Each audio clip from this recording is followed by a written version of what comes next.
آج کی کہانی مسجد کے پیچھے والی لڑکی۔ کہتے ہیں ہر گاؤں میں کوئی نہ کوئی ایسی جگہ ضرور ہوتی ہے جہاں سورج ڈھلنے کے بعد لوگ جانا گناہ سمجھتے ہیں۔ پنجاب کے ایک پرانے گاؤں چک حیدر پور میں ایک ایسی ہی مسجد تھی جس کے پیچھے ایک ٹوٹی ہوئی کوٹڑی اور ایک سوکھا کنواں تھا۔ لوگ کہتے تھے وہاں کچھ اور رہتا ہے۔ عائشہ ایک عام سی نیک لڑکی مدرسے میں قرآن پڑھاتی تھی۔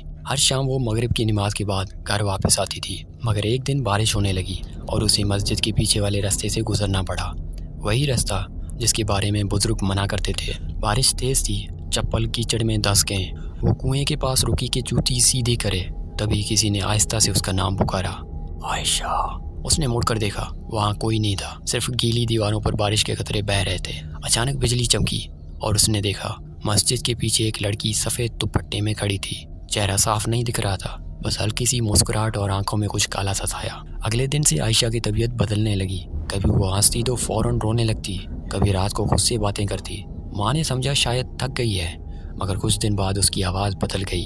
ایک رات ماں نے سنا عائشہ کمرے میں بیٹھی بار بار کہہ رہی تھی، وہ مجھے بلاتی ہے مسجد کے پیچھے مغرب کے بعد۔ ماں گھبرا کر امام صاحب کے پاس گئی۔ مولوی صاحب آئے، قرآن پڑھا اور دم کیا، لیکن جب انہوں نے آیت الکرسی شروع کی تو عائشہ کے چہرے پر مسکراہٹ پھیل گئی اور اس نے موٹی بھاری آواز میں کہا، یہ آیت تو میں نے اس کے منہ سے بھی سنی تھی، پھر بھی وہ بچ نہیں سکی۔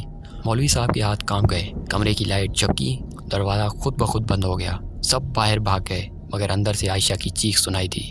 جب صبح دروازہ کھولا گیا، عائشہ فرش پر بے ہوش پڑی تھی اور اس کے قریب ایک گیلا سفید دوپٹہ تھا، وہی جو اس رات مسجد کے پیچھے دیکھی گئی لڑکی نے پہنی ہوئی تھی۔ کچھ دن بعد عائشہ ٹھیک لگنے لگی، مگر مغرب کے وقت اس کی آنکھیں خود بخود مسجد کی طرف اٹھ جاتی۔ ایک دن اس نے کہا، میں بس ایک بار جا کر دیکھ لوں گی، وہ مجھے بلاتی ہے، ڈرتی نہیں۔ اس کے بعد وہ کبھی واپس نہیں آئی۔ لوگ کہتے ہیں آج بھی مغرب کے وقت اگر کوئی اس مسجد کے پیچھے جائے تو ایک لڑکی قرآن کی تلاوت کرتی سنائی دیتی ہے، لیکن آواز میں کچھ انسانی نہیں لگتا۔